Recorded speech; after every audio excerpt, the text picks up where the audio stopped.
version of Teams. I know it's a little different for everyone. I now have the large gallery mode and the together mode where you can make the people show up in a little bit differently, either like they're in a class or like they're in a movie theater, or I guess the large allows more than the 9 people at a time. Right.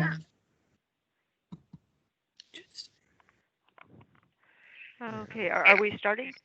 I think I'll give it another minute or two. I think we're still waiting on a good number of people. Here comes Neil Hunter and Lizzie Gallagher.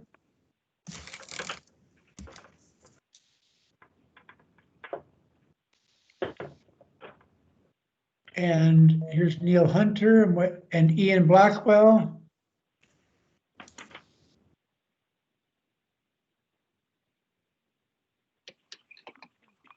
Definitely got a quorum.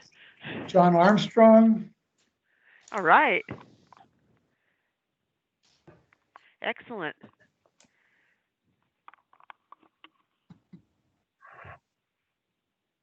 I think Wei Wong, who's the Bureau Chief in Transportation Engineering and Operations, joined us. She slipped in under the radar.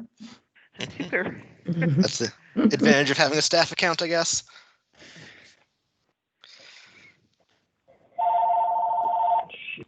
Andrea Walker is here. Give it just one more minute, then we'll get started.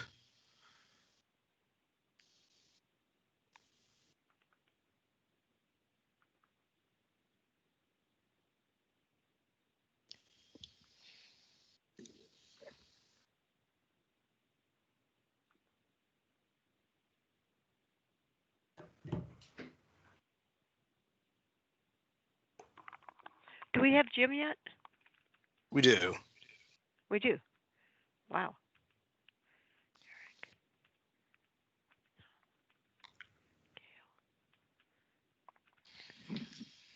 We have perfect attendance. Wow. Woohoo! Right. Well, I guess if we have all the members here, we might as well get started. Thanks everyone for coming. It is 7:03 or 7:04 on October 14th. This is a virtual meeting of the Pedestrian Advisory Committee being conducted via Teams pursuant to the declarations of emergency issued by the Commonwealth of Virginia and the County of Arlington. We are being recorded and will be uploaded onto the internet, and minutes are being recorded. So I guess we just want to go through real quick and everyone introduce yourself. I think most people know most people. I'm just going to go down the list alphabetically. Andrea?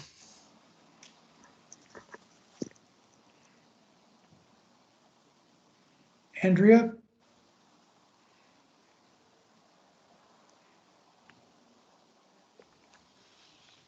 All right, we'll come back to Andrea. Okay. Chris? Hi, I'm Chris Yari. I'm the vice chair of the PAC. I live over here in Boston, and I also sit in the Transportation Commission. Great. David? I'm David Patton. I'm county staff, bicycle pedestrian planner, and liaison to this committee. Thank you. Dennis? Dennis Leach, Director of Transportation with Arlington. Thank you. Eric? Eric Goodman. I'm also on the Bicycle Advisory Committee and a couple other committees, and I live in the Bluemont area. Great. Gail? Gail Ginsberg. I live in Dover Crystal. I'm on the Pedestrian Advisory Committee and also represented to the Lee Highway Alliance. Thank you. Wei? Hui Wang, county staff working for transportation engineering operations. Thank you. Ian? Ian Blackwell, member of the Pedestrian Advisory Committee, and I live in Courthouse. John?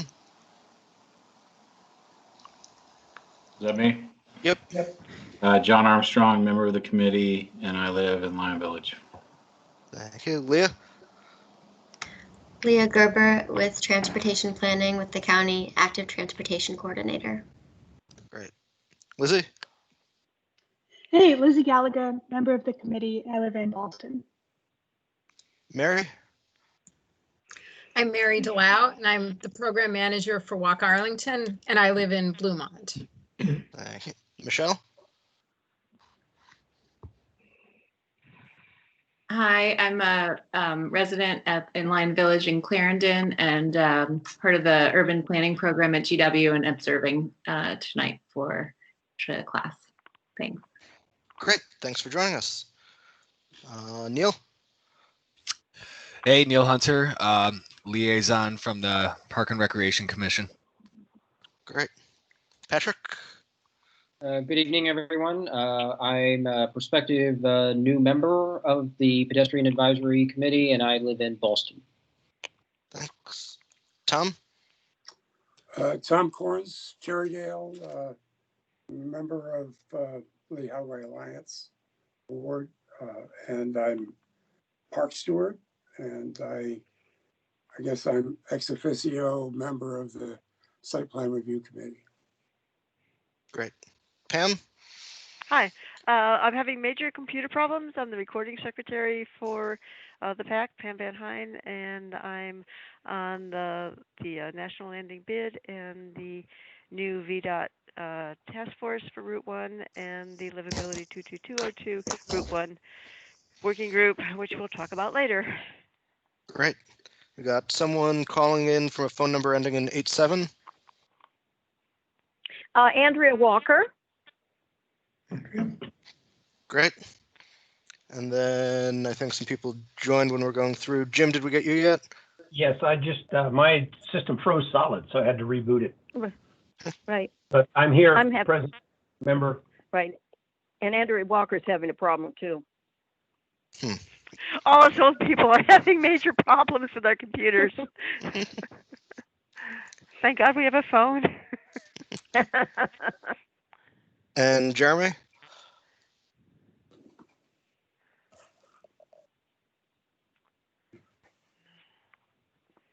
I see Jeremy's listing, but he has a muted microphone. No, I'm here. I was actually just waiting for my turn before I said anything. But Jeremy Hassan, I'm with Arlington County Water Service Streets, DES. Great. I think we'll get to you in just a moment.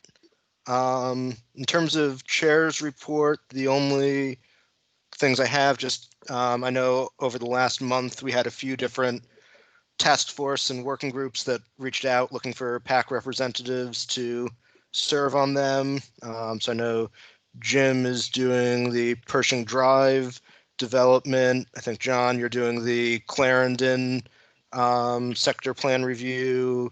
And then Pam, you're doing the VDOT Route 1. I can't remember if there are any others. On Monday, I'll be representing this group. There's a roundtable for the police practices group dealing specifically with traffic enforcement. So I'll be participating in that. So I think these are really valuable activities that we do as a committee, and it's great to see people stepping up to represent us to those other groups. So if any of you who are doing that need time on the PAC's agenda at any point, just let me know and we'll make room for that. I'll just say I'm on two other ones, the Neighborhood Complete Streets and the Transportation Choices Committee as well for APS, which met about a month ago. Right. Thank you. And John, are you still also doing the Transportation Choices? Actually, yeah, unofficially, I'm still attending. I'm still participating. So great. I don't know. We can talk about who should be the liaison. But yeah, I plan on participating as past chair. Okay, great. And so our meeting next month, due to the holidays, getting moved to the first Wednesday, which I think is a conflict for that group. Unfortunately, there was no date that really worked for everything. So that's on the 4th, November 4th will be our next meeting. Any public comment from anyone here who's not a member of the committee before we jump into the rest of the agenda?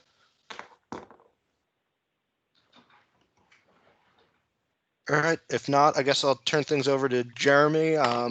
Just as a little bit of an introduction, included in our last few letters to the county manager regarding the budget has been wanting to do some sort of assessment of the condition of sidewalks to look at where we invest our resources in improving them. And that was included in the budget that got approved this past spring for the fiscal year that started July 1. And Jeremy's here just to tell us a little bit about what exactly was included in that funding and what the plan is for doing that. So I'll turn things over to you, and thanks so much for joining us. Hello. No, welcome. I appreciate you guys welcoming me into your group, and hopefully I have some good information for the group. And if you guys have questions, I'm more than happy to help you guys understand what we're trying to do here. So my role in the county is I work for DES, and I'm part of the Water, Sewer, Streets Bureau. I'm the chief operating engineer for the sewer and streets section. The street section involves concrete maintenance, which includes curb, gutter, sidewalk, and asphalt maintenance. And we have the sewer section as well. And we also are included in snow removal as well. Excuse me. So as part of our daily operations on our street side, we find ourselves currently responsible for anywhere to 500 to 800 miles of sidewalk miles. We actually don't have a fine figure on that exact number, but our GIS layers that they have estimated in the 550 mile range. But that's kind of part of one of the surveys is to help nail that number down a little bit more. But we get public requests in through online or phone calls that if somebody sees a tripping hazard, pothole, whatever it may be, but particularly in regards to sidewalks, if there's a lifted sidewalk or tree roots have pushed up the sidewalk, or even if there's a missing piece of sidewalk, we typically would get those requests. We concentrate on just the maintenance of existing sidewalks. So anything new or additions would go to different groups. But as far as maintenance goes, we find ourselves being very reactive. So I have 4 concrete crews in the county. And we find ourselves just responding to complaints that come in, prioritized by severity. Usually we'll go out, and if it's very dangerous, we'll put an asphalt wedge in just to make it safe temporarily until we can get to it in a few weeks to make a permanent repair. But what we would like to do with this program is do a survey of all the county public sidewalks that are, and look for a variety of factors. One of them is, what is the condition of the sidewalk? It could be on about 50 different variables, up to 50. We'll basically look at, is there cracking? Is there lifting? Is there heaving due to tree roots? Is there holes in the sidewalk due to utilities? Is there obstructions in the sidewalk due to telephone poles or fire hydrants? Lots of different various factors. And each of those, we'll call them a distress. We're looking to have that rated, on a good, fair, poor, or on a 1 to 5 or 1 to 10, some kind of a rating scale. Different companies do it different ways. And then those distresses would all roll up to a score overall rating for that segment. And we're looking at a segment from a corner to a corner on a block face.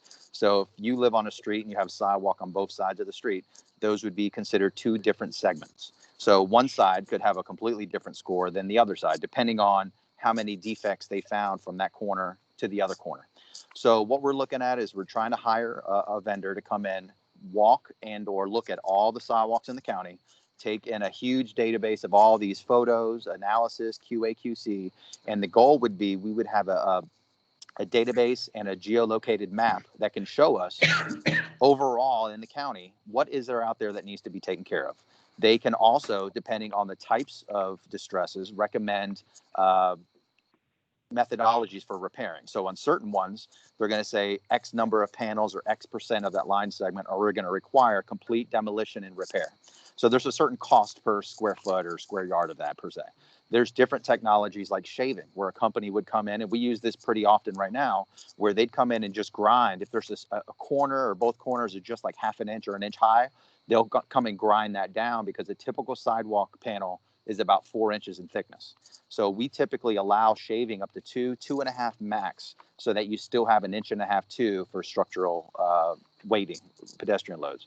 So we can shave some corners to save us the couple $1,000s to take out a few panels and put a whole brand new piece of concrete in. Sometimes we can just shave a couple inches off or 1/2 inch, and that will buy us another 5 or 10 years. before we have to come back and either do some additional shaving and or replacement at some point. Most of the times those are due to tree roots in the area. And one of the things we work with our arborist in the county is that obviously we don't want to cut and kill healthy trees. So a lot of times we are grinding around these trees so that the trees can continue to grow. And concrete, usually you want to have a 30 to 50-year life. So again, we want to save money long term and not invest money into replacing concrete every 5 years if the trees are going to continue to move those roots. So we'll look at different technologies for shaving, but also permeable asphalt or permeable materials. So there's lots of different things that could be recommended through the survey. And they'll look at the ADA ramps at all of these corners while they're there, and they will tell us whether or not they are up to the new standards or the old standards. New standards, you guys might be familiar with the truncated domes and the proper ADA slopes on each side.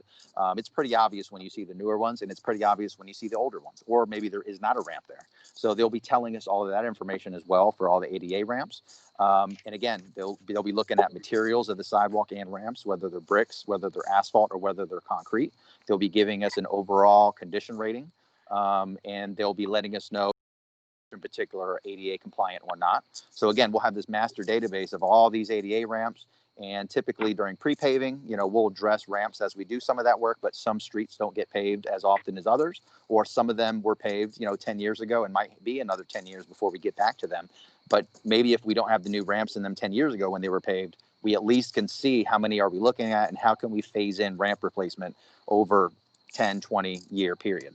So really the biggest goal we're hoping to get out of this is that if we can find out what our total network is, what percentage of that is concrete versus asphalt versus pavers or other materials, and then what the conditions of them are, we can look at the county as a whole, look at the budgeting numbers to find out what do we need to fix everything, and then over what time frame, 20 years, 25 years, what's a realistic number, so we can go to the board and start saying, hey, this is really what our annual concrete maintenance budget should be, so that we can make it one cycle around the county in that X number of years, 20 years or whatever it may be. Another thing that comes to mind when I was mentioning the public requests that we get in, we want to make sure that this is equitable to everybody in the county, because we have some neighborhoods that have champions or good leadership or representation to where they submit requests year round. They know who to contact, they know the systems, but there are other neighborhoods and people that don't know how to do that. So in fairness, this really helps us address all the neighborhoods that need it based on condition, not based on knowing how to report them properly. Because again, we don't have the resources right now to go out and survey every sidewalk in Arlington County and get them corrected. We find ourselves going out reactively most of the time. Now, obviously, if one of you guys put in a request in front of your house, we would look, up and down the block and try to, while we're out there for mobilization efficiencies, try to fix anything that we see nearby. But what we're not going to do is go 2 blocks in each direction and take care of everything. We just don't have the time or the resources, because I think currently right now, we probably have upwards of 50 or 60 open concrete sidewalk requests in the system. And that number increases daily. So as we knock 4 or 5 out, we're getting 4 or 5 in. So it's a rotating batch of requests that we're constantly chasing and trying to take care of.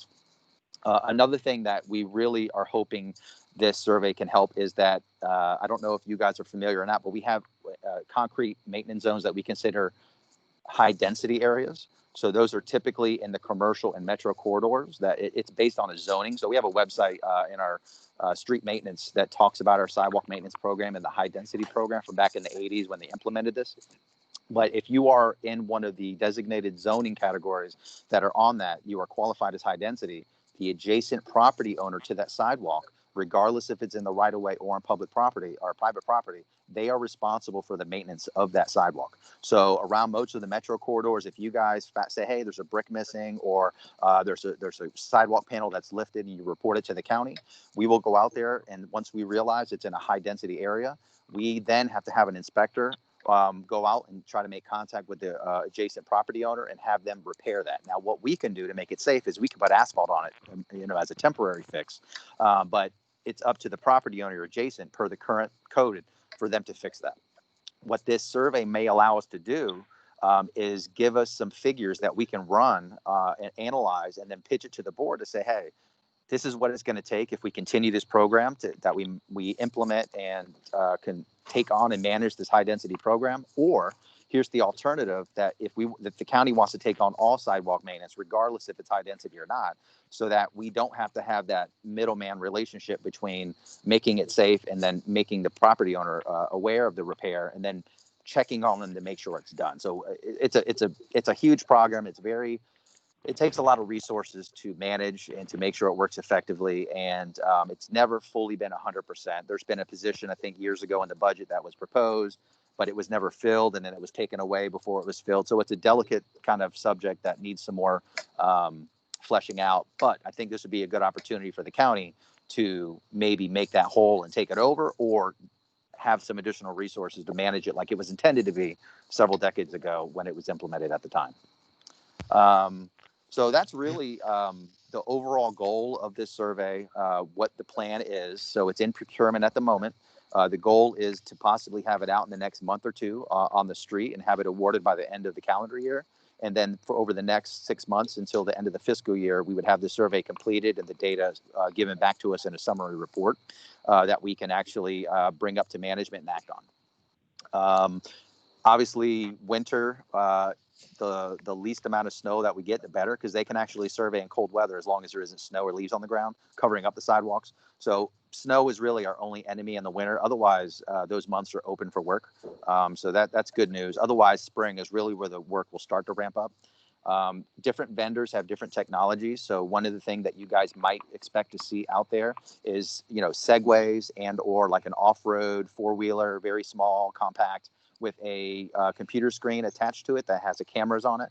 So as they drive very slowly, especially in residential areas with low pedestrian traffic, they'd be able to snap photos and get, several more miles done per day versus maybe in the metro corridors or high pedestrian areas. They may have to walk it by foot or do some other kind of technology. But we've reached out to 4 or 5 different vendors, and everybody does it different ways. Some vendors do it all by foot. Other vendors rely on some of these other methods to expedite the time, because you can imagine a large portion of the cost is the survey itself. So if they're able to get that inspection done a little bit quicker, the cost goes down, very well as well.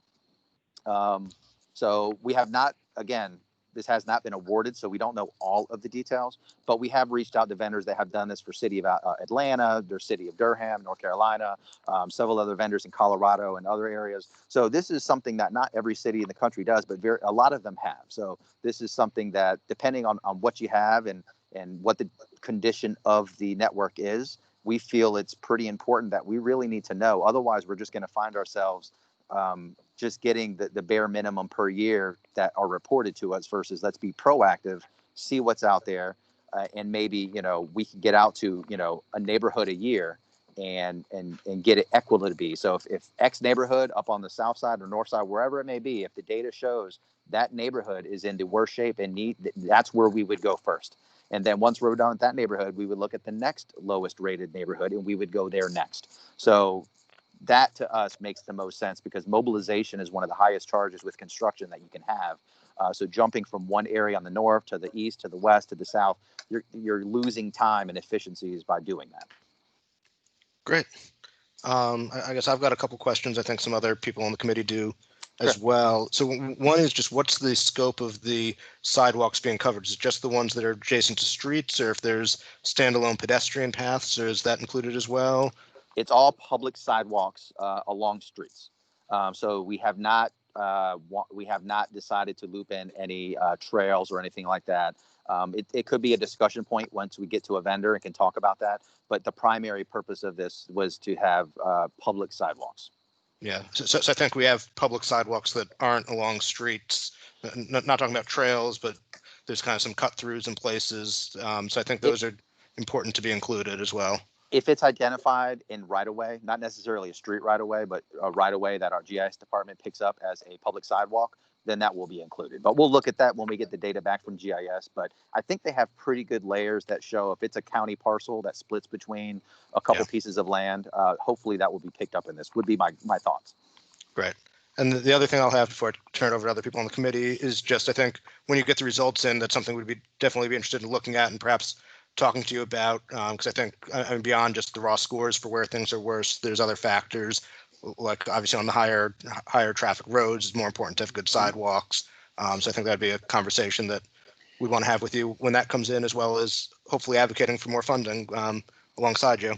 Yep, and understood. And I don't know if any of you have ever gone to our street paving webpage, but they have a map that has 12 zones in the north, N1 through N12, and we have 8 zones in the south, S1 through S8.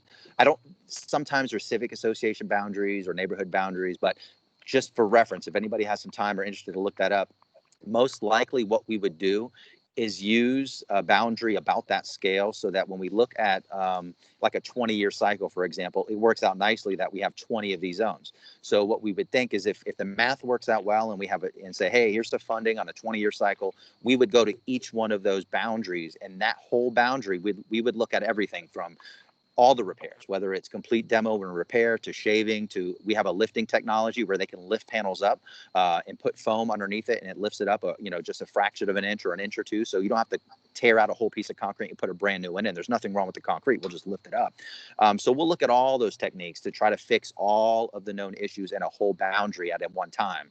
And then when we get to the next fiscal year, we'll go to the next boundary and do that as well. So I just say that because of mobilization purposes. If we have roads and residentials, we would look to find anything adjacent within a central area all at the same time.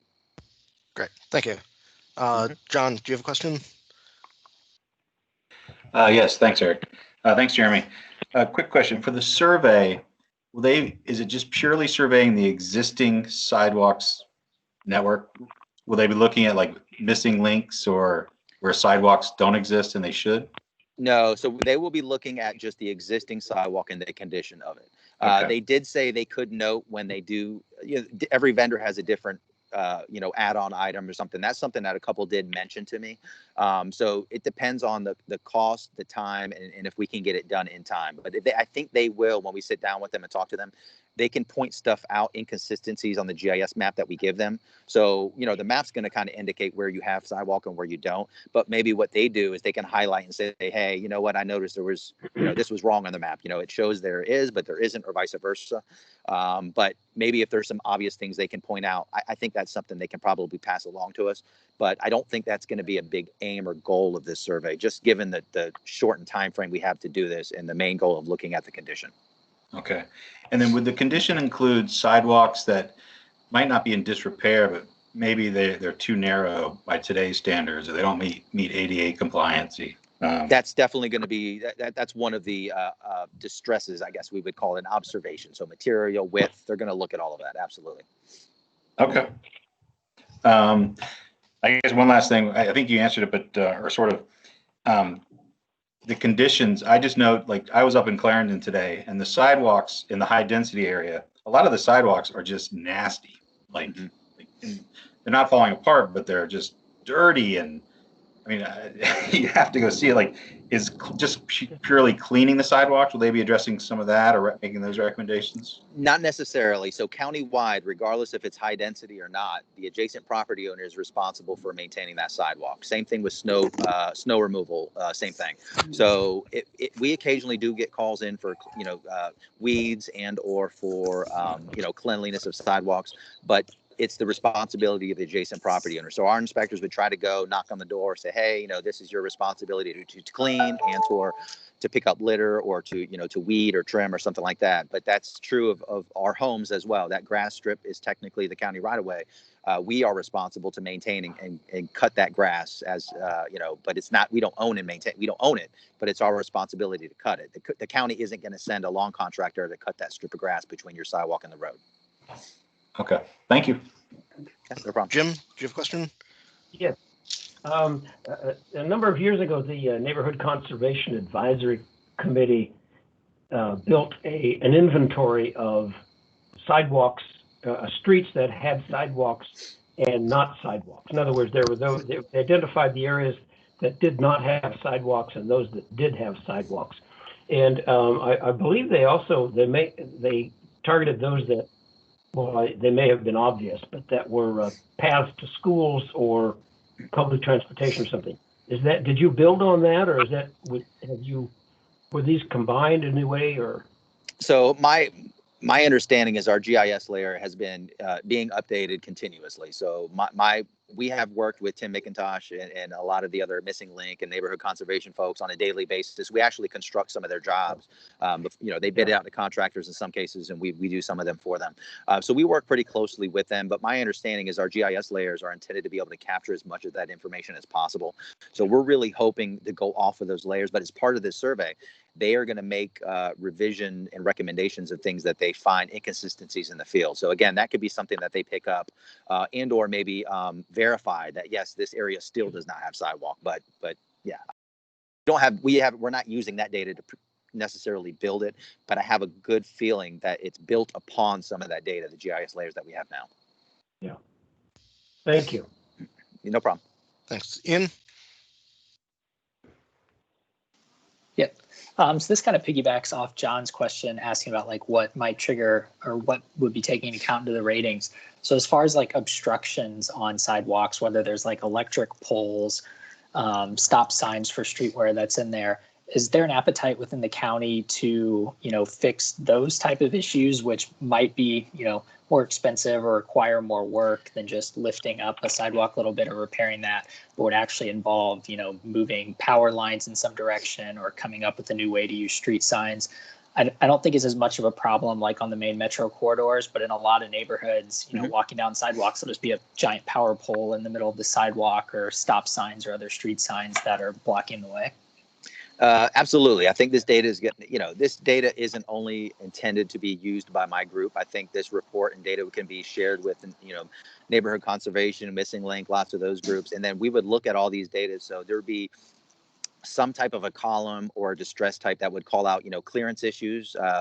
For example, if there's a pole and you don't have 4 feet or 5 feet minimum clearance around it, they can call that out, and then we can, filter that in a database and then look to see, low-hanging fruit, which ones could we start doing more easily than others. But those will have to be looked at on a case-by-case basis for right-of-way. Do we own the property? Do we not? Yeah. Are there other utilities or conflicts? But the goal is that we would use this data collectively and extensively. So when we do go in there, for example, when we go in to repave a new road, they are looking at those things and they're looking to see where they can make those improvements as possible. Yeah. But when it gets very complicated, sometimes they have to kind of put it on hold and give it to another department to do a little bit more analysis and get engineering involved sometimes. But my goal is that this data will be shared with all of those groups so that we can work collectively. And if they know in ahead of time, hey, we're going into this zone, we can share it with them and they can give us recommendations. Hey, while you're there, hey, we need these ramp improvements. We want to add a ramp or two here. We need this done. And we do that pretty often right now, but this would be even better because you would know where you're going to be in the next 5 years. We're not just going to be here next year. Now you know where we're going to be in 21, 22, 23, and 24. And they can plan ahead and know, hey, we'll Water Sewer Streets is going to be there in 3 years. Let's set this on the shelf so that they can attempt to take care of this when they're out there. Or if it's a higher priority, we can take care of it ahead of time. So we are running a little overtime on this. Are there any last questions before we move on? I have one. Yeah, Tom? Yeah, I have one. Question is, we've run the situation occasionally in Cherrydale where there are public or private streets that are public rights of way, public sidewalks, I should say, that are private sidewalks that are by site plan are actually public rights of way as well. I don't know if we've ever covered those in any maintenance schemes, of course, but this is an opportunity to note them in the inventory. On occasion, we've had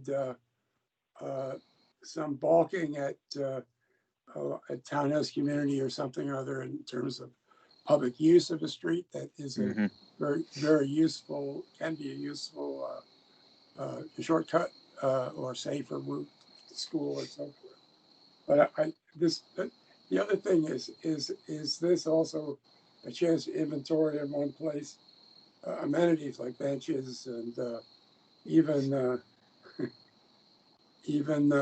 citizen libraries and things. Right? It's just the amenities that I'm thinking in terms of encouraging those things, and I think a good place to begin is a good list, and to see, just to see where our inventory is. Yeah, so on the first question, our GIS team, again, they tag all of the sidewalk layers in our GIS database as public and or private. So we are going to look at the publicly tagged sidewalks. So if there's anything that's been tagged private, it's going to be kind of hard to go through all of them and figure out case by case. But I think that the rule of thumb that they're going to work with, and I'll mention this to them again to double check, but I know it's on their radar. They're going to give us just the publicly owned and maintained sidewalks to look at. In regards to amenities and other things, absolutely, it's something they can do anything, right? I've heard they can get retaining walls, they can look at utility, they can look at a million things. It's just going to come down to budget. You know, the county board gave us a $300,000 line item to do this survey this year, so we want to make sure whatever we include in the scope fits within that budget. We could add a million things, but it adds the price and it elongates the process and how long it's going to take. So that's something we'll bring up of what we need to include, but I think it's going to be tough to add too much into there without changing one of those factors and puts it out of scope.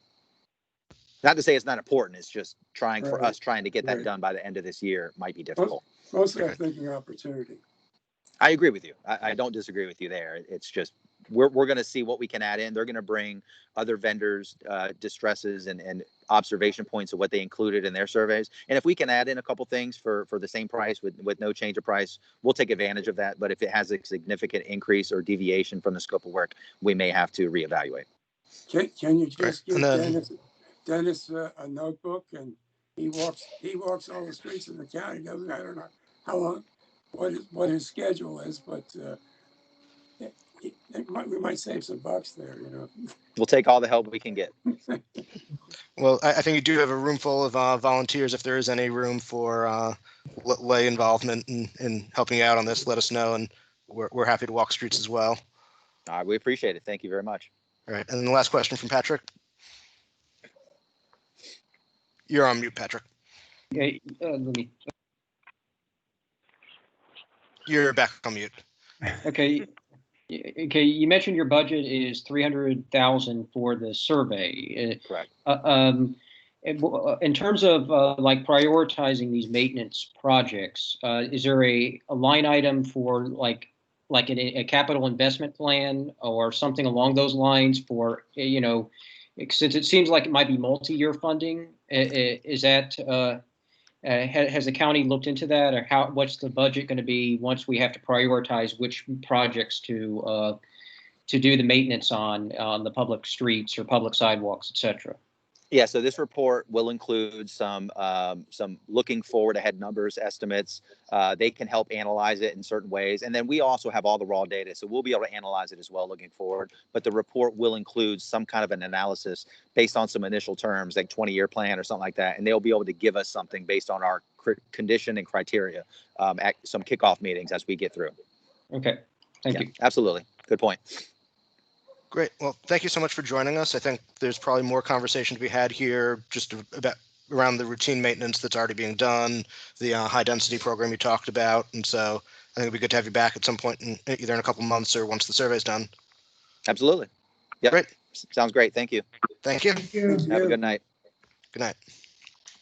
So next up we have Dennis Leach. So at our meeting 2 months ago, which was our first meeting, after our summer break, we had a long discussion about the county's response to COVID.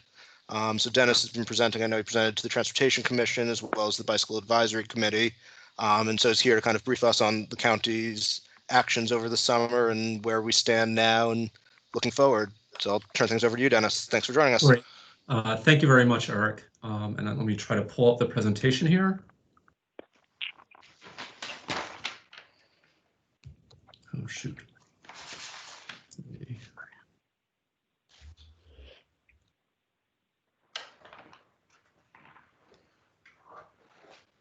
Good. So good evening, everyone. I'm pleased to be with the Pedestrian Advisory Committee this evening. I was just thinking back, this was a committee that I once chaired probably between 15 and 20, well, actually it's closer to 20 years ago. This update was first given to the Transportation Commission, but I will tell you that we continue to pull data and continue to update it. This is not a static story, it is an evolving story. And it's also intended to be quite broad and to put transportation in a broader response context. So first, COVID is an unprecedented, rapidly changing pandemic with significant impacts to both the health and economic well-being of our community. In the early months of the pandemic, required Arlington Transportation to reduce staffing levels in the field and find ways to ensure the health and safety of our county employees and contractors while continuing to deliver projects and services in response to new, unanticipated pandemic-related assignments. The long-term effects of the pandemic on our health and safety, on our transportation trends, on our funding are not yet known. So start by who do we serve? So clearly we serve the residents of Arlington, our 228,000 plus residents, but our community is also composed of many workers. Before the pandemic, we had about 234,000 people working in Arlington on an average weekday, with many of them coming in from the surrounding communities. We have over 9,200 businesses ranging from large employers, but surprising to me, and this number came from economic development, 92% of our businesses here have fewer than 50 employees. We also serve a pretty large overnight and same-day visitor population, and lastly, through commuters. All of these groups were impacted by the epidemic and the governor's state of emergency and stay-at-home orders. So a little about the overall trends. I would say it really breaks into a couple parts. Really March through Memorial Day was probably by far and away from an emergency response standpoint our most difficult time, where we had high caseloads, very high positivity rate, and some real challenges with safety. The conditions stabilized over the summer with some smaller peaks, and we're beginning to see an upturn in the fall. COVID in Arlington did not uniformly impact the community. It hit certain neighborhoods, certain areas of the county much more than others. The Columbia Pike corridor is a particular standout in terms of impacts, and particularly neighborhoods like Arlington Mill. You also see in the middle diagram, 22203, the neighborhood of Buckingham was particularly hard hit by cases. And the cases were not evenly distributed by ethnicity. You can see on the left is our most recent snapshot of ethnicity in Arlington. And you see on the right that our minority communities were disproportionately affected by COVID, kind of matching the geographic distribution. And it also was a disparate set of impacts with regard to age.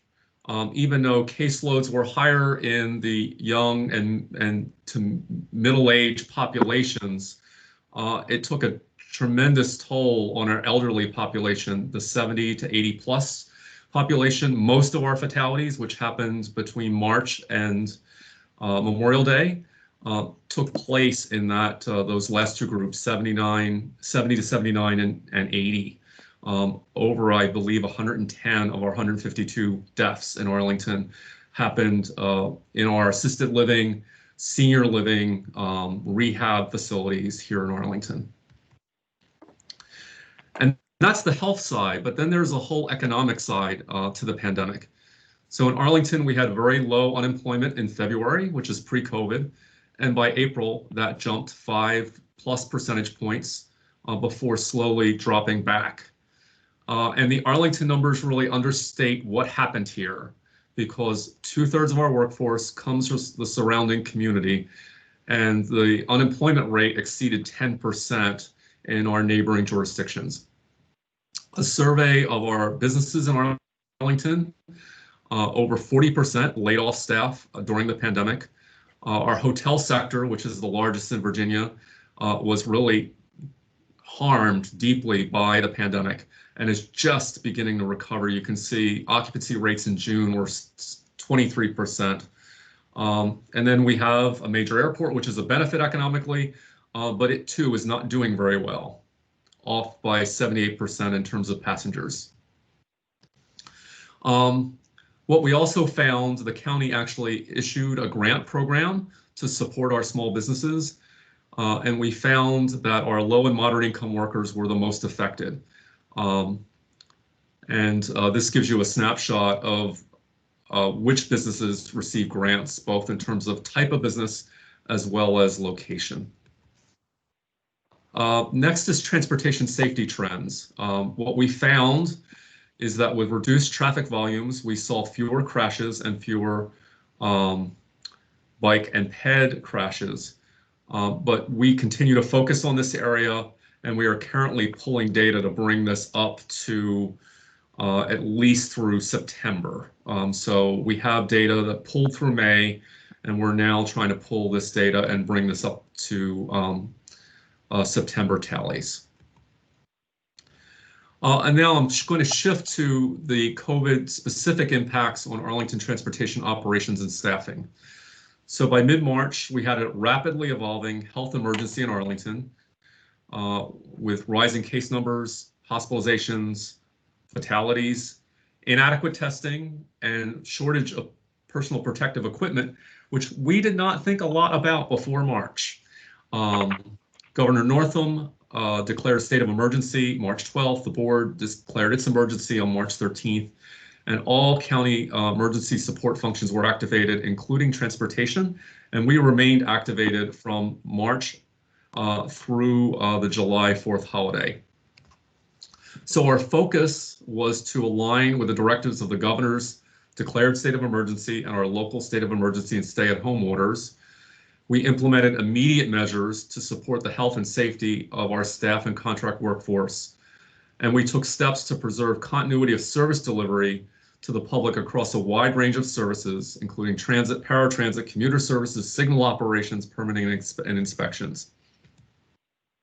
And then these are some of the changes that we made, and all in pretty quick succession in March. We shifted the entire Courthouse Plaza work base to remote operations. We changed our inspection protocols and pushed it out to be home-based inspections. The whole permitting system, plan review and permitting, was shifted to a virtual system in conjunction with ISD and zoning practically overnight. In TE&O, which is our primary branch for street operations, we made the difficult decision to reduce the staffing levels for all of our field units that did not have the option of working from home to half on and half on secure standby. And then we had to line up a PPE for that work. I'm now going to go over to the box and just cover what does that mean. So the signs and marking crew is probably the most prominent crew in terms of things that you see in the right of way. Think every regulatory sign, every bollard, every flexipost, every marking, every temporary parking sign is done by this work group. You can see they maintain 45,000 regulatory signs. You can see the tallies of flex posts, crosswalk bollards, etc. And they do, again, all the oversight for the marking program. We cut that staffing, field staffing, from March through Memorial Day to 4. 3 people and a supervisor. Signals, ITS, and streetlights, we normally have a crew of 10. That was cut to 5, including the supervisor. And this TE&O was not alone. Other field groups, water, sewer, streets, parks operations also made similar cuts in field staffing to try to head off outbreaks of COVID and to provide sufficient PPE to protect the staff. We took a similar approach with Arlington Transit. We modified our service in March to a Saturday schedule. We preserved 7-day-a-week operations on high ridership routes to support essential workers getting to their jobs. But we were able to reduce our bus operator staffing from 105 on a typical weekday to 46. And then those remaining operators were placed on standby and rotated in. and all of our operating staff were given personal protective equipment to prevent the spread of COVID.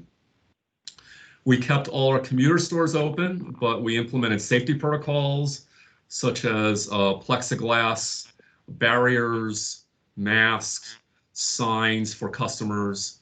And then we also work with Capital Bike Share and our other member jurisdictions. We kept the service going, but we saw that additional cleaning and disinfection measures were taken for all bikes and kiosks. And in addition to that, we were given other work assignments that were specifically related to COVID. On transit, to make people safe and more comfortable using ART in this time, we implemented enhanced cleaning and disinfection for all of our buses, and we did the same with STAR, our paratransit service. We implemented rear door boarding, free fares. We blocked off seats to promote social distancing, and I'm happy to report that we've had no outbreaks that have been tracked back to our ART operation, even though we've maintained 7-day-a-week service through the pandemic. In TE&O, they too took on additional duties. They planned and implemented automated pedestrian signal phasing, which provides an automatic walk cycle in our urban corridors, and I believe that tally was over 180 signalized intersections. And that crew, since our signs crew was so small, that crew took on the responsibility of deploying the signage on all of the push buttons. They also implemented Wi-Fi hotspots with select traffic signals to support public schools, distance learning, and they repurposed a lot of on-street parking. Overall, I think we've taken about 500 parking spaces out of commission, out of about 5,500 meter parking spaces. We were flooded with requests for pickup drop-off zones early in the pandemic. The only option for, say, restaurants was to have, and retailers was to have pickup drop-off, no in-store operations.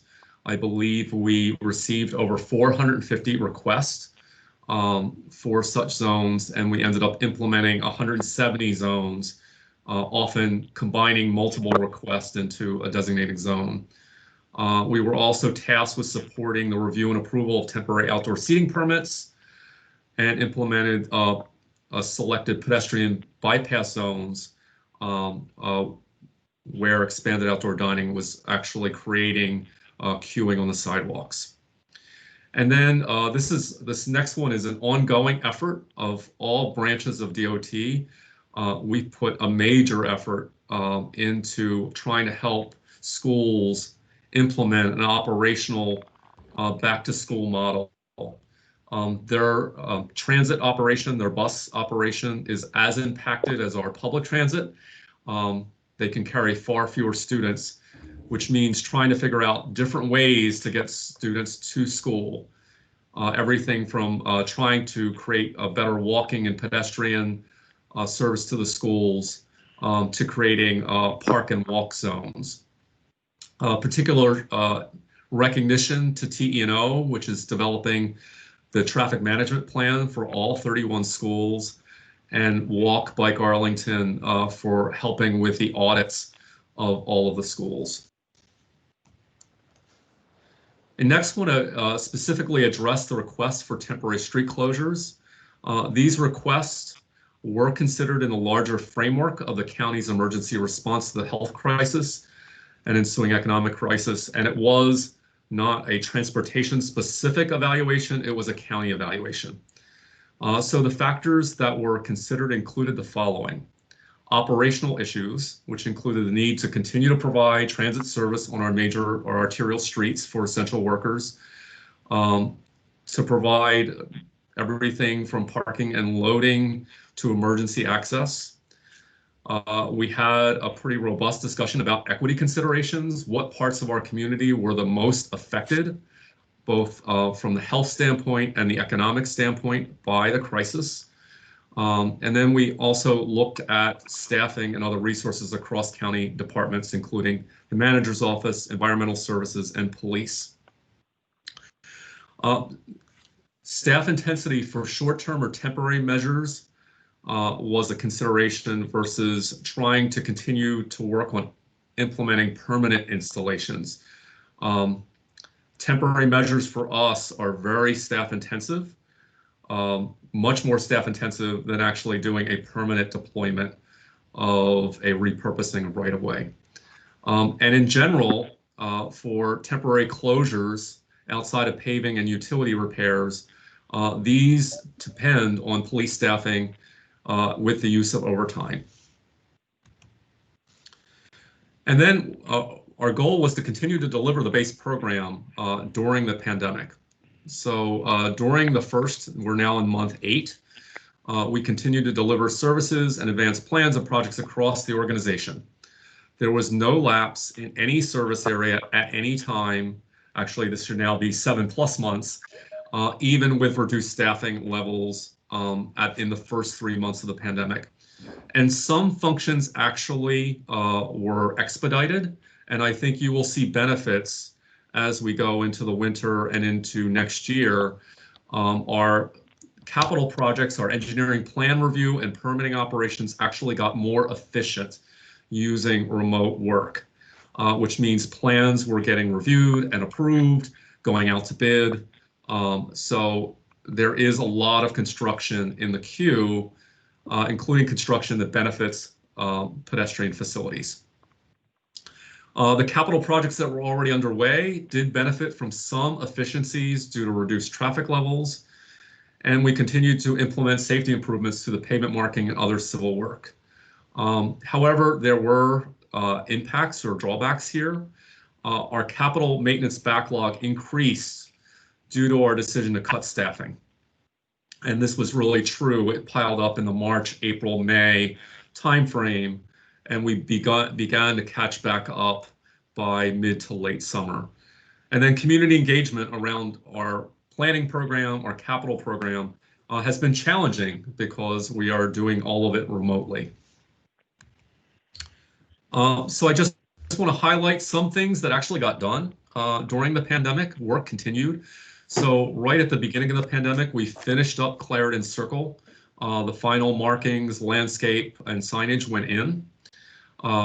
Actually, how did we go back here? Somebody actually moved this. Somebody actually moved this back. Let me see if I can move it back here. Okay. Lynn Street Esplanade, which was a really important project for our program, actually was finished up in May, so in month 3 of the pandemic. We also implemented a number of projects through the repaving and remarking program. We installed new sections of bike lanes on Clarendon in the Roslyn area, including enhanced pedestrian facilities. We created new buffer bike lanes and enhanced markings and pedestrian crossings for the whole west end of Wilson Boulevard, basically from 4 Mile Run all the way to McKinley. And then down in Potomac Avenue, this was a 5-lane cross section. That was a real potential opportunity. It has been rebalanced. It's now 2 travel lanes with a turn lane. It has protected bike facilities, and we actually created a missing link for sidewalk extending from the northern bays of Potomac Yard to the southern bays, where we had people walking in the street. They now have a 10-foot protected area. And probably one of our most important pedestrian projects is the construction of the west end of Columbia Pike. This is from 4 Mile Run to the Fairfax County line, an area of the county that was most adversely affected by COVID and the economic downturn, and is one of our most pedestrian and transit dependent areas. Those new sidewalks were continued. We continued to construct them through the summer, and we're really seeing some enhancement now that we're in the fall. We hope to complete this project early 2021. We started construction of the Ballston Multimodal Project, which is rebuilding the whole Metro to Bus Plaza in the center of Ballston. And we work with the other jurisdictions to reintroduce e-bikes to the capital bike share system. And I believe as of today, we have about 150 in Arlington. We are not without challenges heading into the fall and winter. First, on health and safety concerns, we are preparing for a potential resurgence of COVID-19 in the late fall and winter. Our numbers are already trending up, and this is combined with flu, which may trigger a reinstatement of reduced operational staffing as a protective measure. We're watching this very carefully.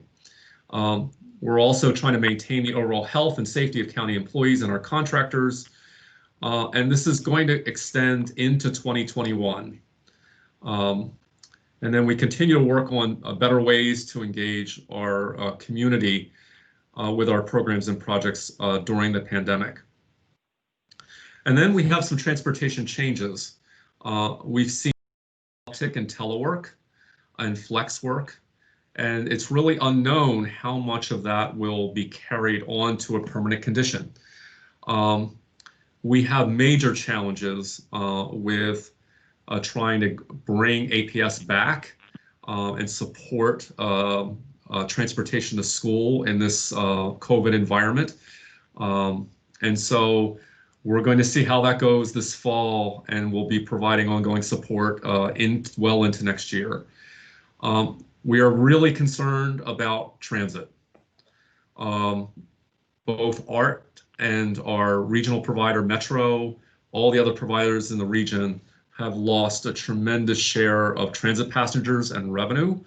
And the question is, will we be able to recover that ridership? And then we have some financial challenges, no surprise. Probably top of the list is sustainability of Metro. Our community is really built on transit. We were moving about 250,000 people a weekday before the pandemic. Metro's ridership is only 20% of pre-pandemic levels in September, and they currently have a $200 million budget gap in the current fiscal year. So we are looking at substantial service cuts that are before the Metro board. In Arlington, we're currently looking at about a $25 million operating budget gap due to pandemic-related revenue losses and increased expenses, and that has led to fewer resources that are available to deliver programs and services. And then we're seeing impacts for our funding agencies at the state level and at the regional level. So we're seeing less funding being available or deferred funding. This is specifically affecting our transit program as well as commuter services. And that is what I have to share for you. We continue to try to deliver the program. And I will also mention that we are continuing to move forward with Vision Zero with the intent of bringing an action plan before the board in May of 2021. We appreciate this committee's participation in that effort, and we'll be continuing to increase the focus on safety for all users. I will also say another focus area for all parts of county government is really looking at this question of equity and diversity. And so that too is a focus as we move forward in these very challenging times. So with that, I'd be happy to answer any questions. So I guess I'll start off again and continuing on that equity question. You listed equity as one of the considerations when talking about whether or not to do temporary street closures. And I guess you didn't say explicitly whether that was a factor that weighed in favor of doing them or against doing it. I mean, at least off the top of my head, you mentioned Columbia Pike being one of the hardest hit areas. To me, that's one of the most obvious places to do temporary street closures, where you've got high pedestrian traffic, relatively narrow sidewalks that are closed on one side due to the ongoing construction work there. So I guess, can you talk about how that equity consideration actually impacted the decision making on street closures? It was, I'm trying to figure out how to escape. David, can you take the screen back? Okay.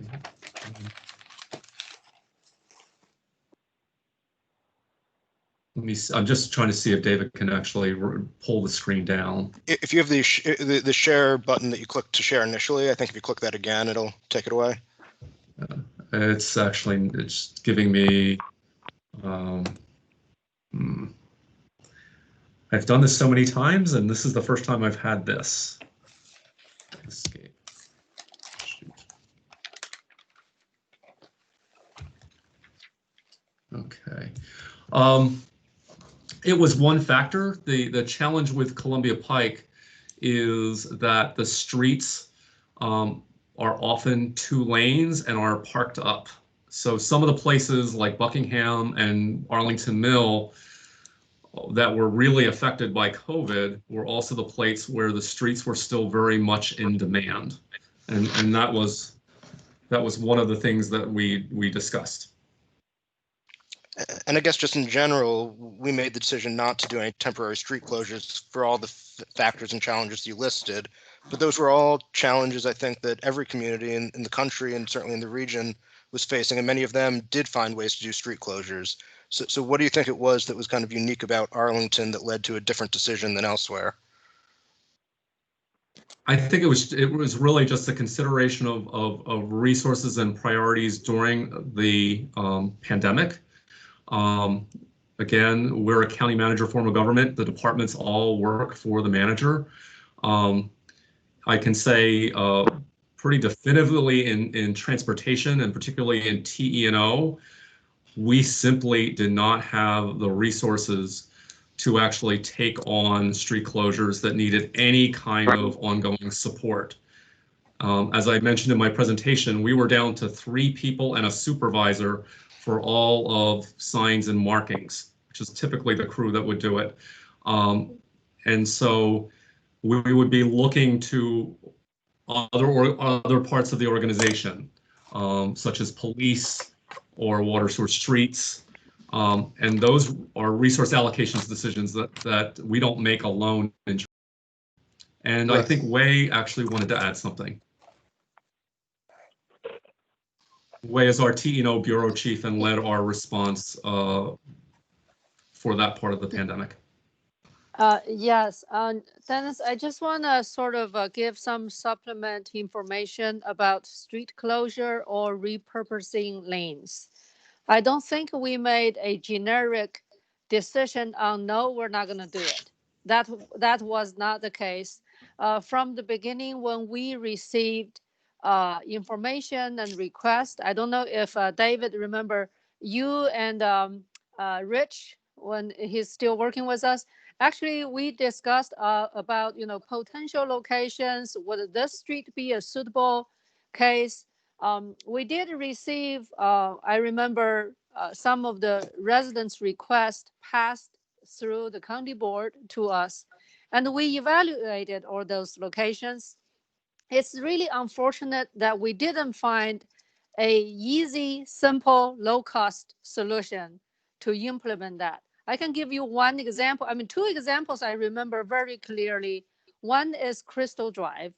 Crystal Drive being a major transit corridor with frequent bus stop, was very frequent curb cuts, driveways, curb cuts. It make it unsafe to actually mix all that activity with the parking lane. Also, there's a need for reassigning some of the parking spaces for the takeout services that hard-hit industry really need to survive. So that was a decision. We looked at it, we evaluated, we didn't find a good way to implement that. Another location that was also in that stack of requests is Potomac Avenue. Potomac Avenue, because we knew it's being repaved, and we already have some, concept plans to implement, to actually repurpose the lane and implement a protected or, at least buffer protected bike lane. So we said, you know what, instead of doing the temporary thing that may not be safe, let's expedite what we're doing with the permanent program. Dennis already mentioned that. So we were able to implement that. So instead of a temporary repurposing, we permanently repurposed it. So things like that has been happening. Um, it's so if there is a location that's suitable, I remember one that's a very, very small block, which is the parking lane in front of Trader Joe's in Clarendon. That was the first one that we received a request to say, you know what, pedestrian and the customer who's queuing up at the door are, getting too close to each other. Is there anything you can do? And we look at it, there is a parking lane, and there's not too much takeout service from Trader Joe's. So that is a perfect location where we can. So we quickly actually signed it off for that block to basically no parking zone, and and use that for pedestrian usage. So these are the things we've done, and then we also are learning from our uh, basically learning from this whole COVID experience, uncharted water. We realized, like TENO, we did not have enough uh, material such as traffic cones, rubber bollards, or not even enough bollards, the flexible post in our inventory, because typically we do not have that a large quantity of usage. So we started to quickly procure those assets, and that allowed us to be very responsive to support the outdoor dining, the TOSA called temporary outdoor seating area plan that county had. I very much understand not everyone like those projects because those are the requests mostly initiated by the restaurant industry. But I have to point out, they are actually, we have a little, I think around 50 TOSA zones within right-of-way. Each and every one of them were evaluated from the transportation operation and the safety point of view by TNO staff. Many of them are implemented by TNO staff, especially the ones that we carve out a parking lane for pedestrian bypass zone. So these are the things that we learned what we don't have. We picked up on the inventories, and we were able to deliver those things at a much more responsive level. I think that's getting into the phase 1 opening and phase 2 opening. What we are continue going to use those material for and use the staff expertise for is to support the most vulnerable group of pedestrian, the school kids. So when school is reopening, they are encouraging more walking and biking to school, reduce parents dropping off and driving because the bus is reduced capacity.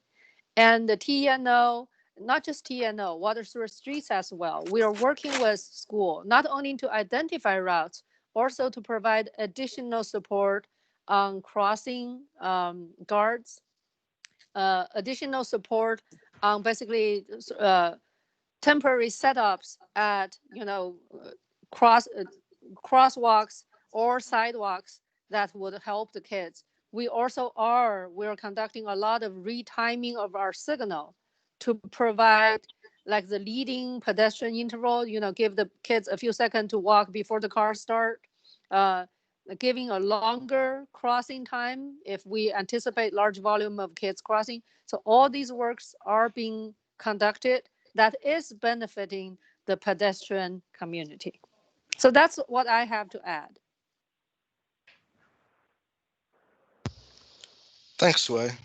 Are there questions from anyone on the committee? I have one. Yeah, Tom.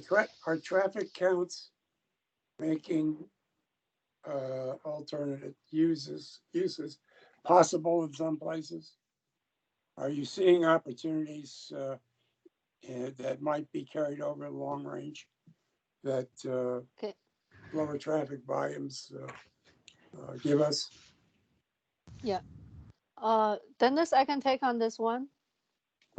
Yeah, and I'll add, but go ahead. Okay.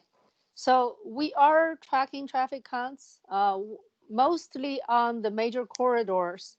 What we have seen is on weekdays, You don't have the predominant peak periods like we typically see.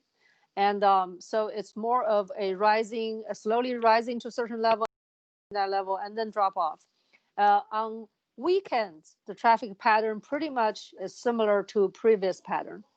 The traffic volume level right now it has risen up from the the lowest bottom months. Right now it's sort of comfortably hovering around, I will say 70% ish. So we are thinking about if this pattern should hold, it would impact how we would configure the road and how we would manage traffic. We are keeping a very close eye on if this pattern would continue. One thing that we already started is when we set up those temporary pickup and drop-off zones, we realized that is actually the most efficient way to use your very scarce curb space. There may be a need for some location to permanently convert metered parking spaces into pickup drop-off zones. So that work has already been started by TNO parking team. We are working closely with the business sectors, like the bids and the alliances that represents them. We're working with them, try to identify locations where we can permanently install these things. So yes, if your question is about, are we considering turn some of the temporary solution into permanent?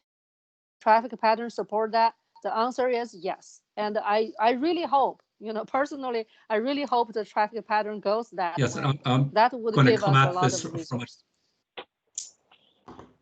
I'm going to actually come at this from a different angle, because on an average weekday pre-COVID, transit plays a really incredibly important role in making Arlington livable and safe. As I mentioned, we were carrying roughly about 250,000 weekday passengers.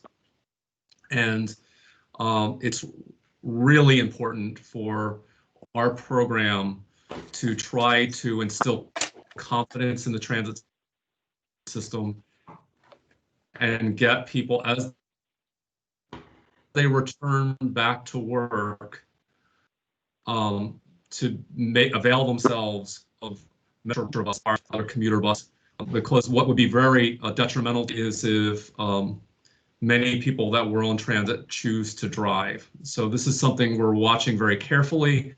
I've already worked with AD to do a seminar with our large employers, really talking about how employees can already use transit safely and not drive.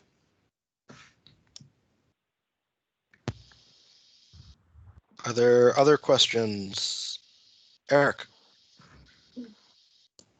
Yeah, as far as using transit, what are the public health officials saying? I still seem to understand that they're still trying to tell the public to limit their time in public spaces. So I guess in terms of creating confidence, do you have the public health officials on your side? Yes, we do. Our head of transit, Lynn Rivers, consulted frequently early on with Ruben Borghese, who's our public health director, and implemented all of the measures that were recommended by public health. And I would say that if you are choosing to ride ART or Metrobus or Metro Rail, if you take precautions by wearing a mask, bringing hand sanitizer, your safety is probably equivalent or better than it is in a high-rise office building at the moment.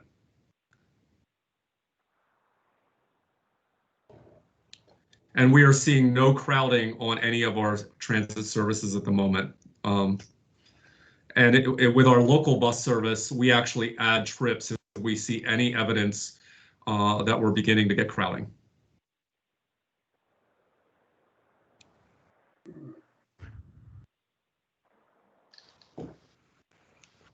You know, I saw I got up to New York for the first time in 5 months or whatever it's been. And they took out 400 parking spaces on Central Park West and made it into a bike lane. It was low hanging fruit, not in terms of getting some pushback, but they made it happen. And the users that I saw were families. I couldn't believe how many families I saw using them. I mean, their bicycle routes are pretty fabulous, getting pretty fabulous in New York. But to have one alongside 2 miles of park, land, and to see the users were not, were a wonderful group, basically. It made me think that maybe 400 cars could find something else to do with themselves. Well, I would say to the committee, I would urge you to take a look at what we implemented on Potomac Avenue. Take a look at what we implemented on the whole west end of Wilson Boulevard. Give us your feedback. We took out 2 travel lanes on Wilson Boulevard, almost at the county line. We took out 2 travel lanes on Potomac Avenue and repurposed them for pedestrian and bike facilities. So we welcome your feedback. We look for opportunities to do more of that as we continue to kind of repurpose our arterials through the repaving program. Great. So one thing you mentioned during the presentation, though, is that we're not set up to do temporary street or lane closures without police support. Are we looking to see if we can find ways to have the procedures to enable us to do those more easily? I'm going to turn to Wei. The challenge that we have is, again, small staff size and huge scope to cover. And so a T&O work crew really has the ability to implement something like the rubber curbing that's bolted to the ground, the Flexipost that is basically attached to the ground, and then they move on. They don't come back. The temporary measures where you have barrels or cones that need to be maintained on a regular basis are the real sticking point. It's from a staffing standpoint, it's easier to repurpose a whole arterial street long term than it is to do a temporary events-like closure. So that's the challenge. Wei, do you have any further thoughts on that one? Yes, I can add a little bit detail. When we are talking about temporary closing, there are 2 types of temporary closing. One is or repurposing. I found that the closing word to be a difficult word because that means you're completely, in my definition, you're completely cut off any traffic access, which is very near impossible. We did actually have that conversation with our police and the fire department. They have emphasized on how important it is for maintaining that access. So I want to use the repurpose this word. One type of temporary repurposing is 24/7. You put down cones, barrels, whatever material to block it off, and it stays there. And it may require little maintenance. The reason we use bollards and rubber curbing instead of cones, because cones can get moved around, they can get blow off, they can get washed off. We really don't have enough staff to actually monitoring them every day to maintain the status. Another type of sort of people talking about repurposing, and I can give you example, is when the county board is trying to tackle the sidewalk crowding. There's a lot of work T&O actually supported to do temporary repurposing. This repurposing only happens on nighttime or some weekend hours when some of the sort of restaurants and bars are having most of the activity. That type of operation requires daily modification. You drop off the cone, you pick them up. So TNO really don't have the staff level to support that. What we did is we worked with police and we worked with the restaurants. We delivered those cones. We mark where they need to be. We ask the restaurant to put them at the place when they started operating, and we ask police to monitor if they are really doing it.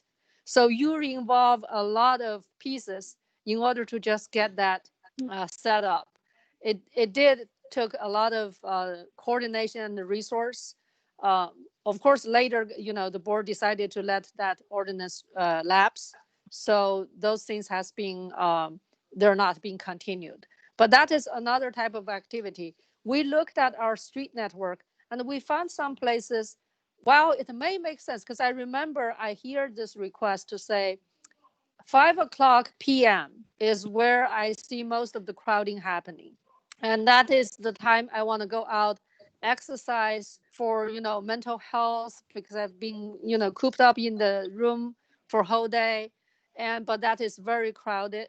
And we looked at it.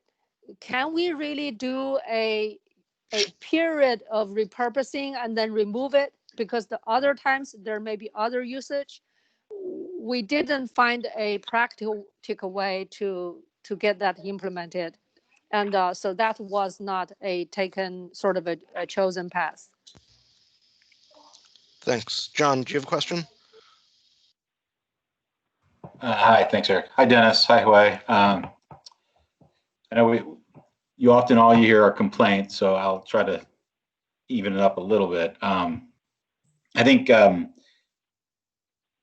lot of us would love to have heard the county board members or the county manager really wanted to sort of take a bold move and grab some space that are currently devoted to cars and parking and maybe reallocate them. We didn't see that. We'll still hope for that in the future and we'll still fight for it. But I did want to say, I have noticed a lot of sort of incremental improvements around the county in terms of extended bulb cutouts or bulb outs, bump outs, and particularly down near on Wilson, near I think it's Queen or Pierce. There's a crosswalk with a concrete median sort of just outside the parking lane, and so it's really nice to see those things. So I really appreciate when I'm out on a walk and I see something new that makes it safer. So I just wanted to throw that out there. So thank you for, if you have I'm not exactly sure who has a hand in all that, but I wanted to say I do appreciate those things. We appreciate the comment, and actually that is actually built into our program. Whenever we rebuild a traffic signal, instead of just upgrading the poles and the push buttons, our approach, led by our signals manager, is really to rebuild all quadrants and provide enhanced crosswalks, upgraded curb ramps, and so that is now built into the budget for every signal rebuild in the county. And design team underway, actually, when they do rapid flash beacons, it's the same thing. They're looking at what other pedestrian work needs to be done to actually make this a better place. So you see replace curb ramps, upgraded pieces of sidewalk. The other thing, which is a small thing that actually got implemented by the same work group that gets a lot of assignments, the signs and markings group, they actually went in and replaced all of the pedestrian bollards that now say stop for pedestrians. It used to say yield. That was a change in state law that came into effect in July, and we went in and changed out all of those bollards. Yeah, and I want to invite you to check out South Manchester Street. That is, close to the county edge. We most recently built a TNO design and with Watersworth Street supporting us, built a pair of ramps, and now we have a mid-block crosswalk with the in-street bollards, the in-street signage all installed. That will provide the kids a lot of safer crossing opportunity for them to walk to school. I did want to add at our meeting last month, we heard from APS staff, and we're really appreciative of all the work that TEO and all of transportation's doing on the school front. So we're really glad to hear about all the investments and the time that the county is taking to get that work done. Eric, did you have another question? Yeah, just briefly. You've talked about what you've done so far. Really appreciate that. You've mentioned that you're going to be assisting with schools as they start students returning to schools. What are there other things that you're planning on doing in the coming months during this pandemic crisis? Well, I would say short term, the major push is schools. It's a very intensive process. We're trying to help them with their first cohort, which I believe is coming back in mid-November. That means you are going to see rubber curbing and flex posts and signs that are going to go in to try to fill in gaps on routes to school. So that's coming up. And we continue to do a really deep dive on safety and looking at evaluating every crash and every injury with across DOT and with police to figure out what interventions we should be making to make the right-of-way safer. So that's a major focus area for us in the upcoming months, along with trying to get the action plan done. Thanks. Do we have any other questions? We're usually a pretty talkative bunch.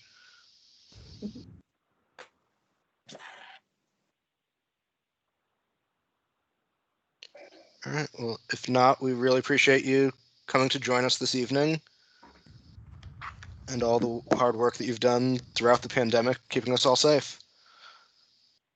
Thank you very much. Really appreciate the questions too. I have one question. Thank you. Dennis, are you still walking the streets? Absolutely. I cover 65 to 70 miles every week on foot. Oh, good for you, man. Do you have the notebook? I don't. I try to remember it. Are you signed up for the 8-week Walk Arlington walking challenge, which is our next topic? I am not, but I probably should. I mean, I've made this a COVID-related improved health initiative. So I have committed to trying to walk most neighborhoods in Arlington. Well, then you would have no problem 30 minutes a day. I'll use that as the segue to Mary, who's here to talk in part about this walk challenge. I think signups close in the next day or two. Yes, they close tomorrow at 11:30. So if you haven't signed up yet, you can go to our landing page, walkarlington.com, and register. So it's an 8-week challenge. It starts on Monday, and you commit to walking 30 minutes a day for 8 weeks. And the idea behind it is we're hoping to attract new people who may not be familiar with Walk Arlington and help them develop enjoyment in walking and the habit of walking so that they will maybe choose that as their transportation mode in situations where maybe they would have driven places. But really, it's just a way to connect with the community and have fun. And we had set a goal of 200 registrations, and we are now at 506. So I think people definitely want to walk. And I probably will be, I may be your 507th because this one's easy. Great. Oh, we'd love to have you. So yeah, we're really excited about it. And thanks to everybody who's signed up already. I think a couple of you have. I think I saw Elizabeth Gallagher, and I think Pam signed up. Pam's in all the videos, so she's our celebrity spokesperson. So I guess she has to join the program too. So yeah, and the other bit of news from us, we have a new sidewalk walk that we're releasing on Tuesday in our regular email. So we were trying to do something a little different, and we have done a children's story walk in the courthouse neighborhood. And so it's a lot of pictures of different sites in courthouse, and we have a cartoon fox and friends animate it, and they're not animated, but they're just little cartoon figures at different points of interest in Courthouse. And we're timing it now so that we're hoping adults can take children on this walk, and maybe if they're not doing traditional Halloween things, they can do something fun like this. And we just want to remind try people what Sidewalk is. So, oh yes, Sidewalk is an app and it's free. You can download it for your smartphone, and then Walk Arlington has a presence there, and we have several different self-guided walks that you can do. We've done Roslyn, Ballston, Columbia Pike, Public Art in Roslyn, and we did a cherry blossom walk in the spring that did pretty well. That's not active right now because you can't see cherry blossoms. So this is the first time we're doing something a little different for kids. So that's the other thing coming up for us that I'm kind of excited about. And if anyone does these walks, always welcome feedback. And if you ever want to leave us a review in the app, that helps more people discover the walks. So that's my news. Great. Thank you. Walking is certainly up. Yes, it is. I can't believe it. It's wonderful. And it was really nice. Oh, go ahead. I'm sorry. Incredibly diverse. I had, I didn't know my neighborhood was that diverse. Right. But no, the day after it went out in the newsletter, a couple people posted on social media about it. And one woman wrote something like, "Oh my goodness, I so needed this right now." Like this, I think she said this distraction or something. And I think that's exactly right. Like it's something healthy and good to do, and people want to do it, and anybody or most anybody can do it. So definitely agree. Great. Thank you very much. Next up on the agenda, we've got our PAC business. So I think the minutes from our last meeting, the joint one with the Bicycle Advisory Committee, they were posted on the website. We never emailed out the link. I don't know if people had a chance to look at them or if people want to wait until next month to approve those. We can send out a link after this month's meeting.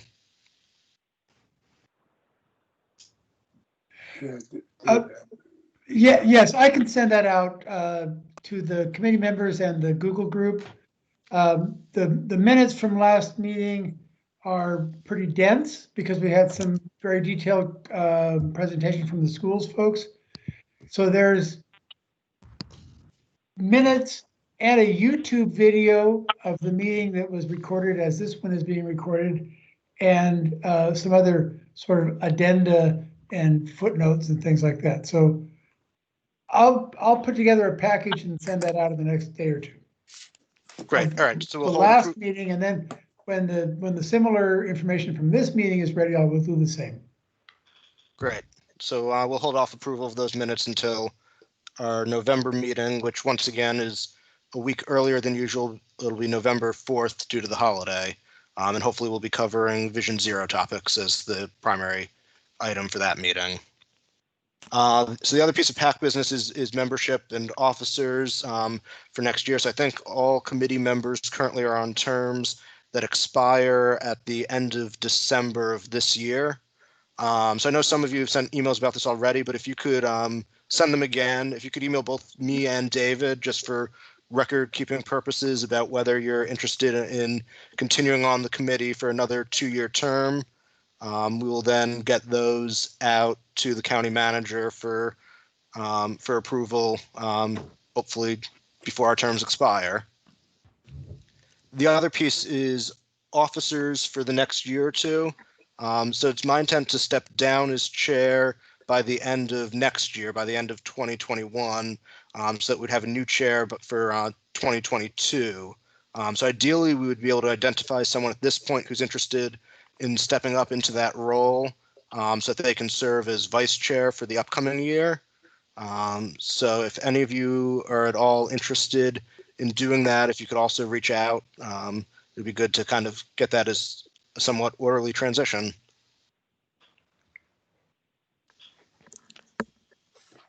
Next up, we just have our general updates.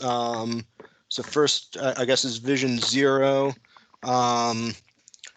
So I've been serving as the rep from this committee to the Vision Zero External Stakeholders Working Group. So we met, I think it was last month. So currently underway are two things. One is a public engagement effort. So I think there's been a link sent once or twice through the Google group. I'll probably send that out again, soliciting public feedback on safety in the county. So in particular, there is a map where you can go in and put in any places that you think are unsafe. So this is supplementing the work that the county did looking at reported crashes and pedestrian and bicycle incidents to really places that are unsafe that don't show up on those maps, whether it's because there's a lot of near misses or whether it's because people choose not to walk there because it's so unsafe. So I think this is a really important activity that's going to be informing the action plan. And I don't know, Wei, do you know off the top of your head when the public engagement on that closes?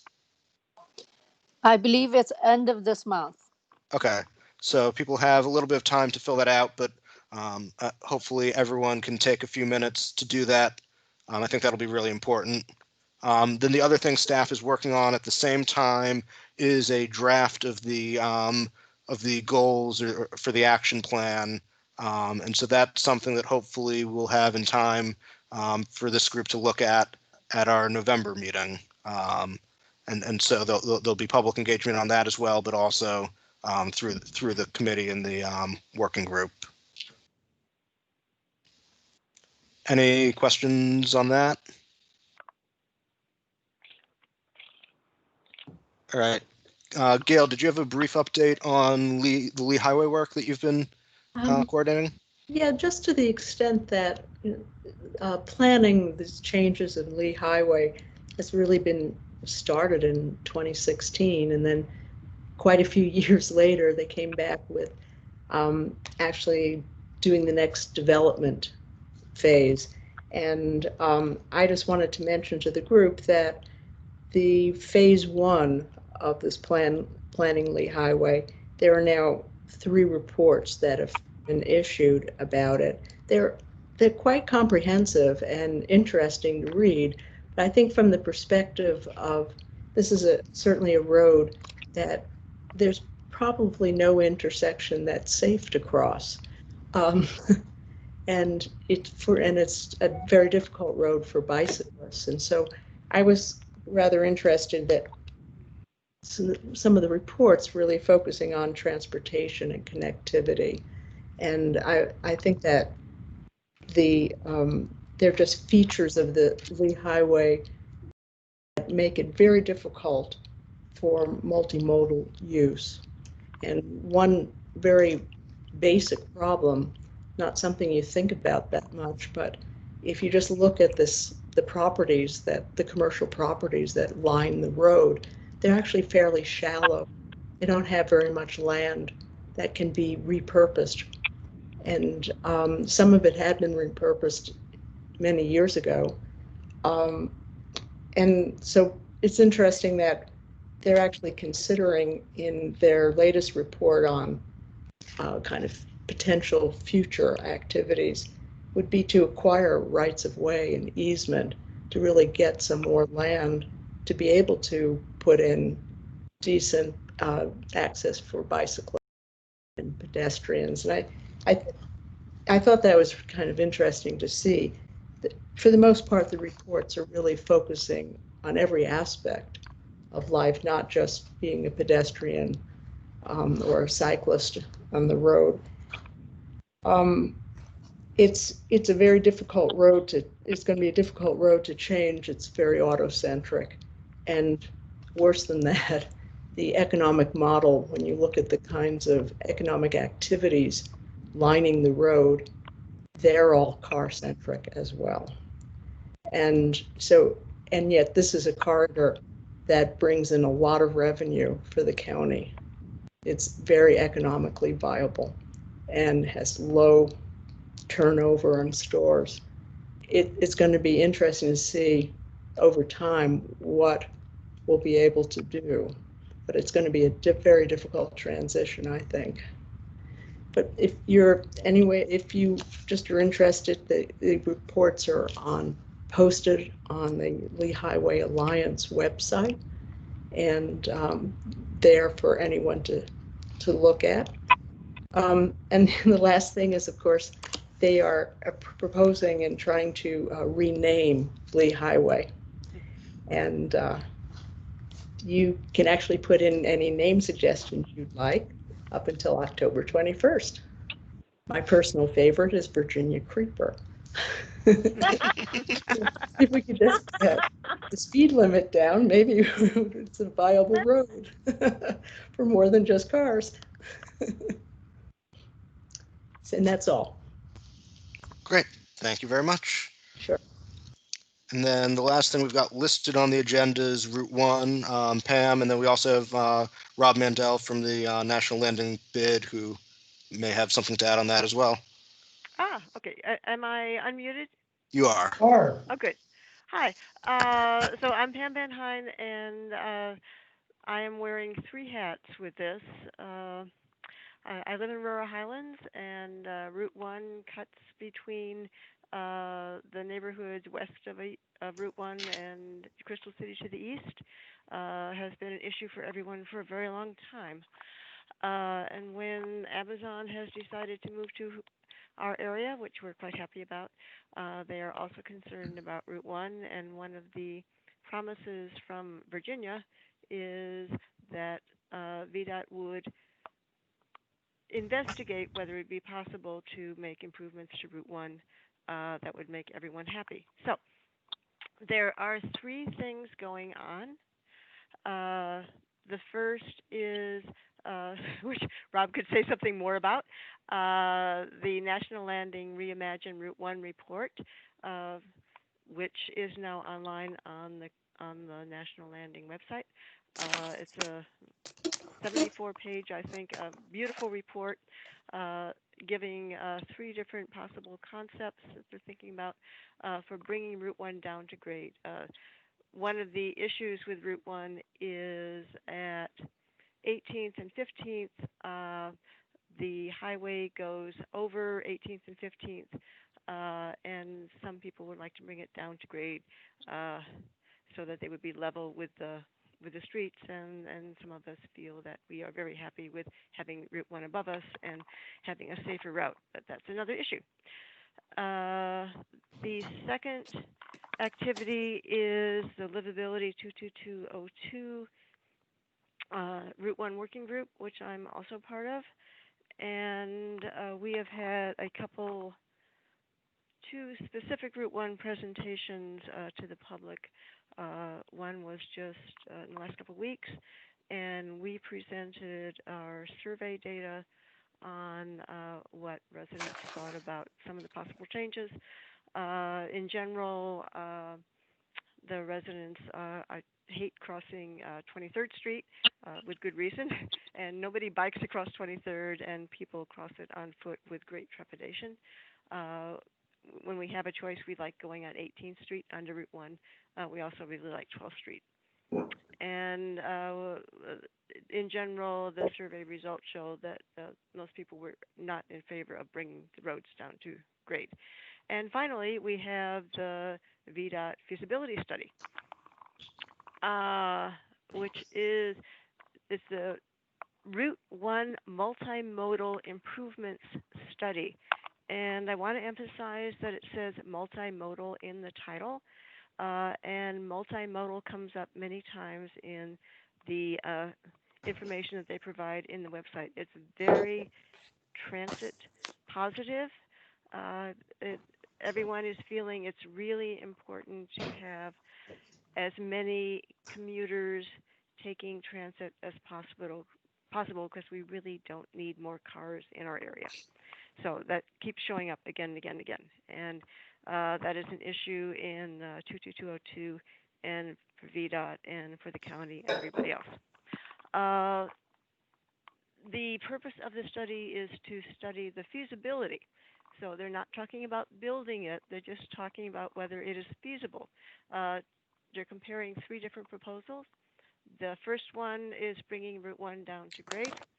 The second is making just major improvements in the area without bringing the roads, Route 1 down to grade. And the final option is following what is in the Crystal City Sector Plan, which leaves Route 1 above grade, but it puts the ramps in the middle of the road at 15th Street, which is a really interesting proposal.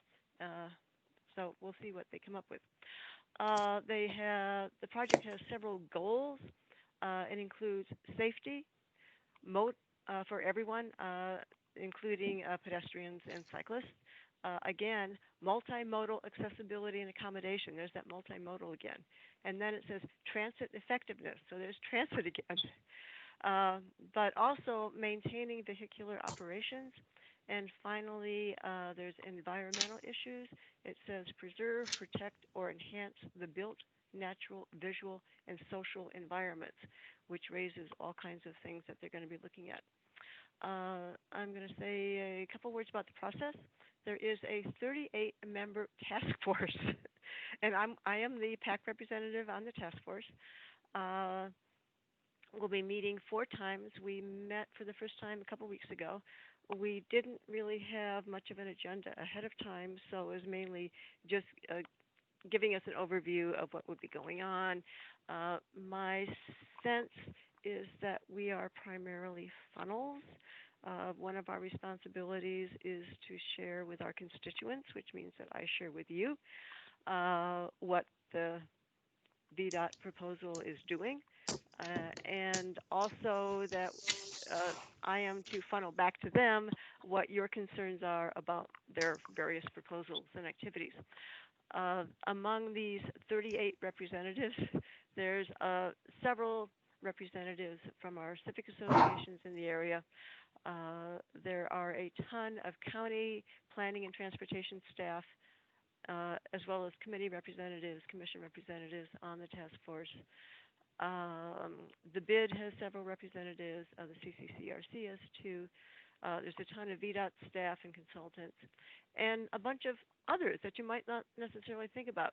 National Park Service, WMATA, VRE, the Airport Authority, and representatives from Alexandria, because we are a transit nexus in our area.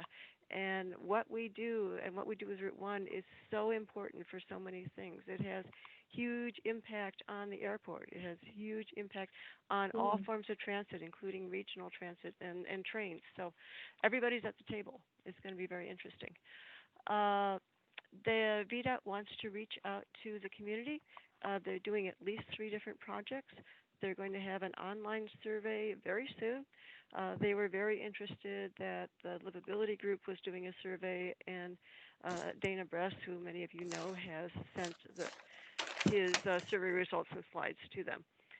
Then they're planning a workshop sometime early next year, and then the community will have input on the final report. The scope of the project is only from about 12th Street to 23rd Street. So mainly the focus is going to be around 15th Street and 18th Street. And the whole feasibility project is going to take a little bit more than a year. And was that about it? Hold on 1 second. It ran off into the next page here. That was it, and I will summarize that in the minutes, and I will post links to everything on our Google group. Any questions? And I'm sure Rob has things to add. Rob? Sure. Thanks for letting me say a few words. As always, Pam's explanation and outline is spot on. I'm always very impressed with Pam's ability to summarize so many different things in such a short period of time. I will, I think the BID did a strategic plan a few years ago, and one of the #1 issues that was identified amongst the 60+ stakeholder group was the barrier of Route 1. I think that's a shared statement amongst the BID and the community itself. I think there's somewhat differences of opinion on approach, but ultimately, again, there's a shared interest in safety and improving connectivity around National Landing. I think from the bids perspective, our report really aimed at informing the conversation and really helping folks envision what could be possible, and in particular, using this as an opportunity to really re-envision Route 1's role as a place for cars versus, as a place for people versus a place for vehicles. I think most notably, Route 1's capacity is very similar to many roadways in DC and in other downtowns around the country. And many of those function very well at grade and as pedestrian environments. So our effort really aimed at elevating great street design, really good complete streets. We focused on bike connectivity along Route 1 and across Route 1, and ultimately, taking the best practices from around the country. Urban areas are getting rid of their old urban highway infrastructure because they see it as an economic competitiveness edge. I think that's something that's very notable, in the process of Amazon. Obviously they had an interest in this as well, and it is notable that after 10 years of a sector plan that did propose some changes to Route, it wasn't good enough to attract the kind of economic development interest that we needed. And now, we have this possibility of linking our downtown with a re-envisioned Route 1. Obviously, we have some interest in extending the scope well down south to the border of Alexandria to really complete the whole urban boulevard experience from the border of Alexandria all the way to the point at which it would end on the north side. Any replication of 23rd Street as it is today would be a complete and dismal failure. Nobody wants to recreate that situation. We're just very excited about having the conversation finally started. And we've got a great advocates on the task force with the civic associations and on the bid and stakeholders along Route 1. So we're very excited to be part of the conversation. And thanks again for letting me have a chance to jump in. Thanks for joining us. Do we have any other general updates, announcements, topics that anyone wants to raise? If not, thanks everyone for joining us, and we'll see. Oh, wait, Andrea, do you have something? Oh, yeah, it's just quick. Is if David, you could go and give us Dennis Leach's slides. I wasn't able to I got half of them, but not all. And so if we could have a copy of them, I'd really appreciate it. And the other thing I'm just going to mention, I did like Virginia Creeper as Lee Highway name. So. I think we could call Route 1 that too. We could call a lot of streets that. I'd be redundant if I called it the Arlington Way. That's a good one. Is that really going to go slow? I will ask Dennis about his slides. He's okay. David, will your recording include the slides in it? I do not know. Okay, yeah, then we will need the slides as well. I couldn't see any of them. Right. David, we might do what we did last month. We had a little supplementary list of things that included the things from schools. So maybe we'll do that this time. I don't know the best. We're making this up as we go. I don't really know the best way to handle this. If somebody has a great idea, I'm all ears. Okay. Well, I may reach out to him tomorrow because I really need them, and I can share them. Oh, thank you. Good. But by the way, Rob, I might tell you that I've been impressed by West Street in Manhattan, which was an elevated highway till a truck fell through it. And they didn't do the Boston dig. They put it at street level. And we've gotten control over the lights so that there's no advantage in racing. And they brought the street, they brought the speeds down tremendously, and they very much calmed the traffic the anxiety of the traffic situation. It's no longer a race. And it makes for really good gaps in crossing it and so forth. And that's wider than Route 1. So it is possible for the volumes to exist at you just have to put in a lot of lights and convince people that there's no advantage in racing by controlling them. That's one way. Thank you, Tom. And it's really good to see you. Yeah, It's been a long time. Yeah, me too. Me too. I was thinking of going ex officio, but I think I'll stay on board. Good. Are we done? I think so. Eric, you appear to be muted. Oh, sorry. I was trying to talk.